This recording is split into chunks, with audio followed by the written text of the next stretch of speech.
2024. Vilniaus Žalgiris aiškus Lietuvos futbolo flagmanas. Didžiausias biudžetas Lietuvoje. Užtikrintai iškovotas čempionų titulas. Konferencijų lygoje įveikti Suomiai ir taip pat koklios kovos pralaimėta rusų finansuojamam Kipro klubui. Metų pabaigoje paskelbta apie iki 1,5 milijono eurų didinamą savivaldybės paramą. Tai leido tikėtis dar vieno žingsnio į priekį 2025-aisiais. Aukštus tikslus galima matyti ir audito veiklos vertinime. Tapti lygos čempionais.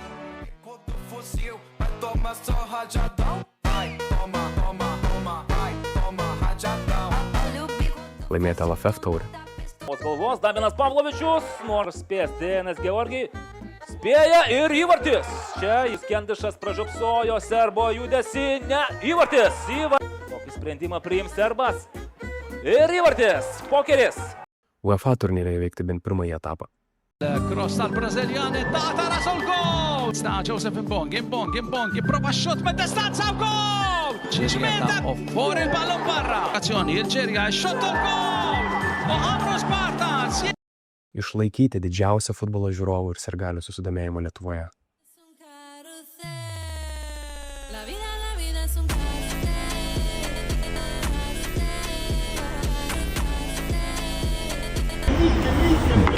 Žalgirį myliu, bet meilė yra reikalinga pagarba, o pagarba negali egzistuoti be atsakomybės prisiėmimo. Pasiteisinimai, priežastys. Žalgirio vadovybė panašu, jog ieško visų įmanomų pasiteisinimų, idant toliau galėtų gyventi savo fantazijų pasaulyje. Iš esmės, istorija apie Vilniaus Žalgirio problemas gali būti skaidoma į dvi pagrindinės dalis. Pirmoji – Žalgirio treneris Vladimiras Čeburinas. Čeburinas prie Žalgirio vairo stojo 2021-aisiais. Nepaisant adekvačių rezultatų, šis sezonas absoliuti tragedija. Tačiau, pasak klubo vadovės, treneris neliečiamas. Teisinamasi kažkada praeityje laimėtais titulais. Šiandienai esame nuolačiausias klubas. Jo ateitis yra labai paprasta. Tai yra geriausias Lietuvos treneris per 7 ar 8 metus per 3 klubus turės geriausią rezultatą. Tai su juo pratęsta sutartis. Ir ačiū Dievui, nes dabar jisai turi pasiūlymą už 500 000 išvažiuoti.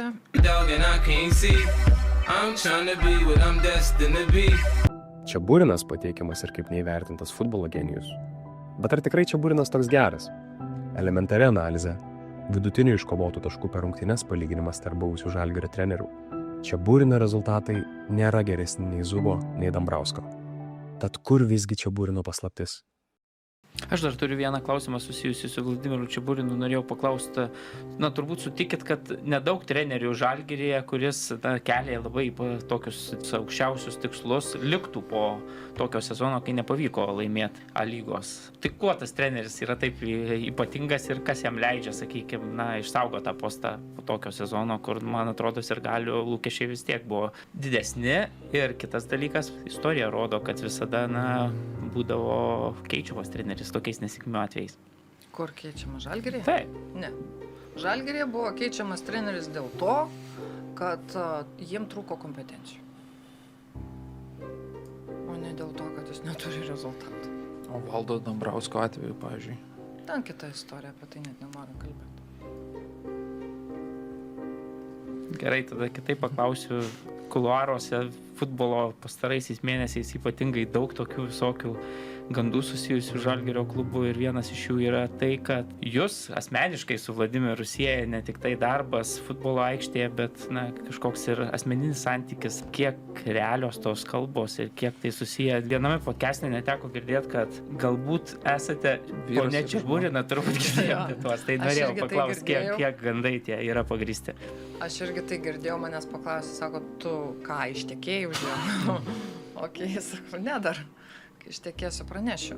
Galima į šitą dalyką reaguoti dvigubai. Aš galiu pasakyti, kad tai niekieno nereikalas, mano asmeninis gyvenimas neparduodamas ir čia aš galiu daryti, ką noriu.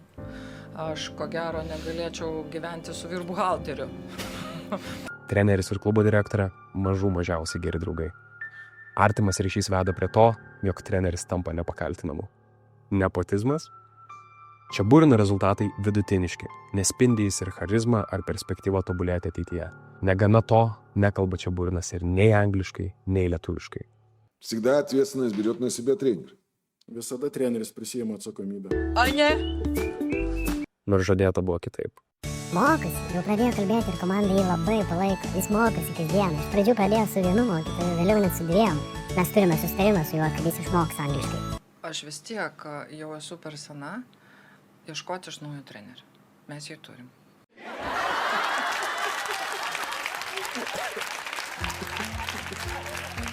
Absoliuti komedija, hebra. Čia yra apgailėtina. Fanai pagristai nori trenerio pasitraukimo. Ir visgi drįsčiau teigti, kad treneris tik pasekmė. Bet kokioje kitoje organizacijoje treneris jau būtų atleistas. Tikroji problema - trenerio besilaikanti klubo vadovė. Vilma Venslovaitinė. Tai va tos reikėtų pastudijuoti, ypač fanams, kad jie suprastų tikrąjį, bent jau dalį, bent pamatytų kažkokią, dalį Vilmos Venslovaitinės to tikrojo profilio charakterio, tam psichologinio profilio. Gerai, pastudijuojam. Suprantam, kodėl, dėl traumų. Mes neturėtumėm traumų, bet tai nereikia virkšlenti, mes suprantam. O kitas dalykas, jūs suvokėt, kaip įtakoja žaidėjus traumos jų kolegų. Va tokios, baisios. Bet Vilmos problema, jinai nepripažįsta jokios galimybės, kad gali būti, jog jinai suklydo kažką darydama.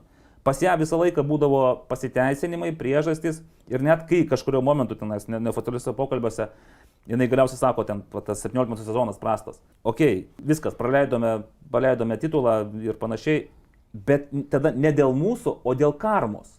Karma, kuri kažkada ten 13 metais Dubline su St. Patriku tenais Velička uždirbo baudinį, kurio nebuvo, tada pateko Žalgiris į kitą etapą, taip ir va čia maždaug, aha, tai mums dabar nesiseka tik dėl to, kad va tais metais mes, ir ne mes, o Velička uždirbo tą baudinį, mes tada patekome į ketvirtą atrankose. Tikrai nėra lengva diskutuoti su Vilma bet kokiais klausimais ir kai į tave šoka į akis ir tau tokius, mėto tuos, kad mes čia titulačiausia, ką tu esi laimėjęs, kiek komandų sukomplektavęs, jeigu nemyli, tai tada eik Kauno Spyrį palaikyk ir taip toliau, apsilankėjai oro uoste, pabandėjai pabendrauti su Žalgirio vadovais. Ta diena aš galvoju, didelių darbų planų neturėjau ir galvoju, kad vis tiek neeilinis fiasko.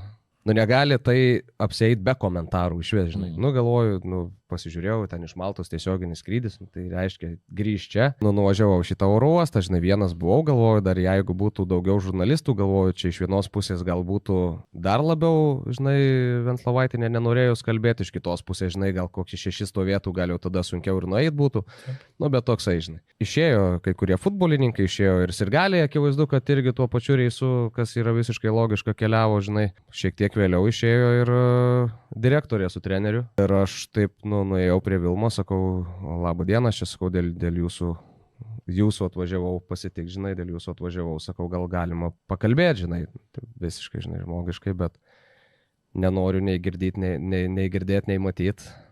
Toks buvo atsakymas, tai išvažiavau iš oro uosto tada. Iš televizijos aš Mantas Krasnickas. prašau atidaryti duris. Žalgirio aistruoliai pietų 4 atėjo ieškoti iš pradžių, turbūt, kad aš kiek suprantu, buvo planas iš karto pradėti kalbėti su Vilma Venslovaitinė, bet jos stadione nebuvo, ar jin kažkur buvo šalia, sunku pasakyti, bet tą visą įtampą tokią, sakykime, tą teko atlaikyti Vladimirui Čeburinui. Tai sunkiai.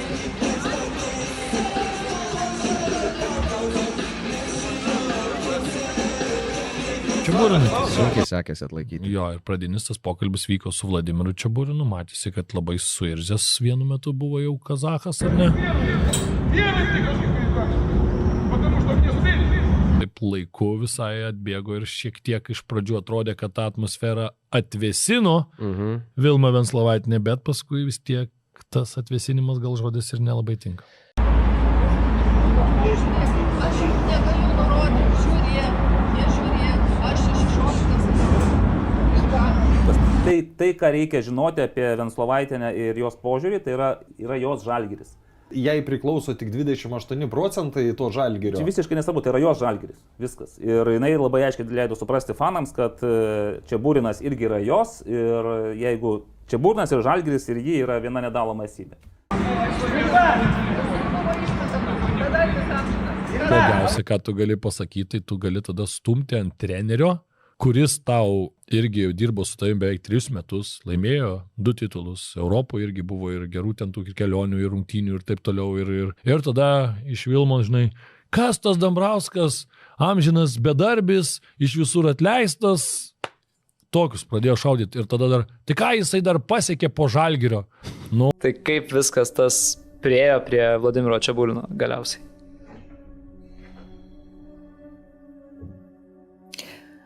Nežinau, vat kartais atrodo, kad ateina momentas, kad daug ką norisi pamiršti. Nes taip sunku ir taip baisu buvo. Kartais atrodo norisi pamiršti dėl to, kad kai išgirstu tą klausimą, tai pirma asociacija buvo sunku ir baisu, bet tai jau nusibodo kartuoti. Tai va, tai nes labai tokia nuspėjama tampu. Bet iš tikrųjų tai buvo.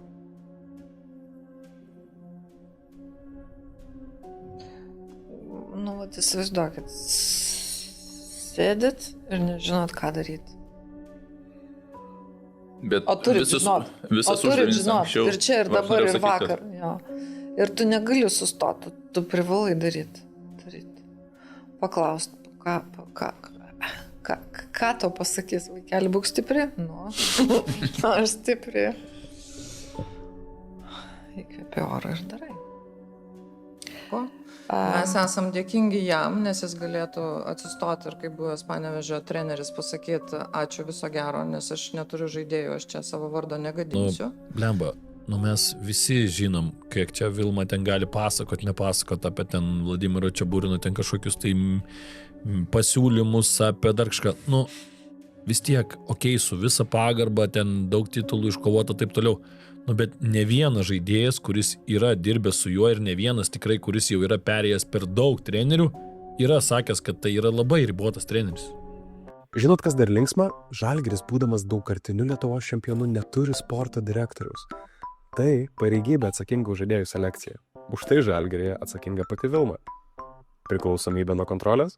Tai galim irgi turbūt priminti, apie žaidėjus, apie žaidėjus, ar ne? Kad ne iš vienų šaltinių teko girdėti ir net ne iš vieno ir klubo, ir agentų ir taip toliau, kad ne vienas žaidėjas, kuris yra dabar Žalgiryje, net ne vienas ir net ne du, aktyviai buvo siūlomi kitoms komandoms ir kai kurioms lygos kitom komandom, jo. Ir dar kai kurioms komandoms, kurios Žalgiriui biudžetų ten neprilyksta toli gražu, bet net ir tų komandų tie žaidėjai nesudomino ar sužinojo kažkokius faktus apie juos, apie užklasinės veiklas ir taip toliau. Pavyzdžiui, kad vienas iš, sakykime, gynybos granties žaidėjų yra ten savo buvusiam klube, už komandos draugus geriau pažinojo to miesto barmenus, ne?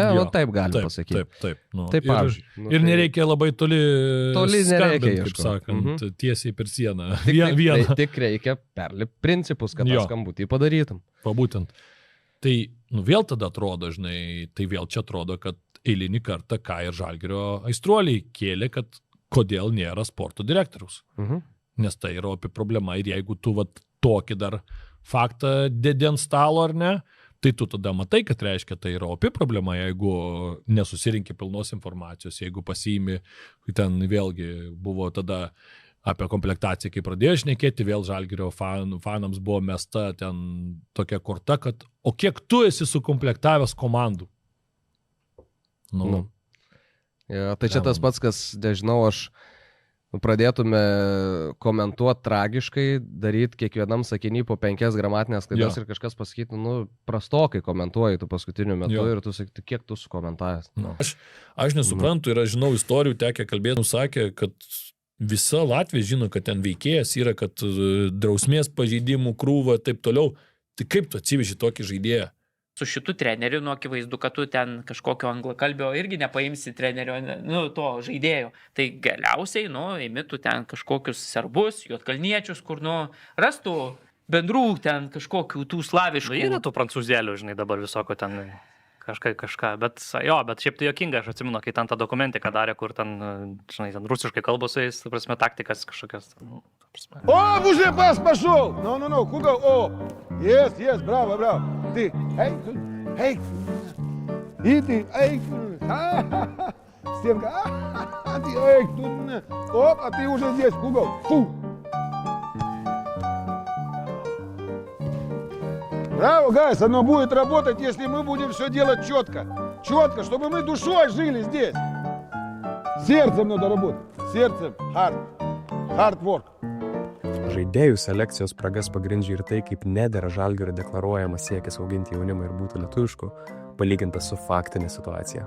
Dar man žinai, kai buvo antras, kai pratęsimas vyko ir lietuvius pakeitė, nėra nei vieno lietuvio aikštėje. Tas laikotarpis buvo, iki kol Lukaševičių įleido ir tu tada žiūri, galvoji, blemba, tai šitas klubas, žinai, mes žaidžiam tragiškai, pralaimim nuo Maltos komandos, nėra sudėti ne vieno lietuvio, tai apie ką tada tai galvoji? Ta prasme, žiūri ir galvoji, kodėl taip vyksta. Man atrodo, netgi jau po visų šitų bairių turėtų jau ir savivaldybė ateiti ir pasibelsti duris ir klaus, žinai, mūsų pinigai, tai kur jie? Ir žinot, kaip be būtų visa tai dalinai spekulacijos. Su Vilma nedirbau nei aš, nei žurnalistai. Bet dirbo buvęs Žalgirio žaidėjas Fabianas Aurega. Vilma yra sudėtinga asmenybė. Kartais manau, kad būdavo moterimi jauti poreikį stipriau save įtvirtinti. Bet tai gali atsisukti prieš tave. Gaila, kad viskas taip susiklostė, nes su pačiu klubu neturėjau jokių problemų. Visas konfliktas buvo asmeninis, tik tarp mūsų dviejų. Kai išėjau, jie net bandė įtraukti sutarties sąlygą, kuri būtų draudusi man grįžti į Lietuvą iki 2026. Vėliau paaiškėjo, kad toks sprendimas buvo neteisėtas. Su likusia klubo dalimi bendravimas išliko geras ir sklandus. Visą laiką palaikiau ryšį su Černiausku, dabartiniu Kauno Žalgirio vyriausiuoju treneriu. Puikiai žinau jį nuo tada, kai jis buvo asistentas Vilniaus Žalgiryje. Jis yra kai kas, kuo aš pasitikiu. Vilniuje su juo bendravau daugiau nei su treneriu Čiaburniu, nes jis moka anglų kalbą. Išvada, jai dėliai pateikė Skrieja kamuolys podcasto žurnalistai. Tai tiesiog Romanovas 2.0. reikia suvokti savo ribotumus, išgirsti tiesiog, ką tau sako aplinka ir kažkuriuos tos darbus, tiesiog tu perleis žmonėm, kurie supranta tai, ką jie daro, ne? Ir tu džiaugsies dar labiau, tau nukris galvos skausmas, ta prasme, tavo komanda gal net tikėtina dar geriau susirinks, ta prasme, tu jau viskas, šitas klubas verda savo sultėse ir jis yra jau užstrigęs tose lubose, nes tiesiog kompetencijos nebeužtenka, ta prasme, viskas jau yra pasiektos lubos.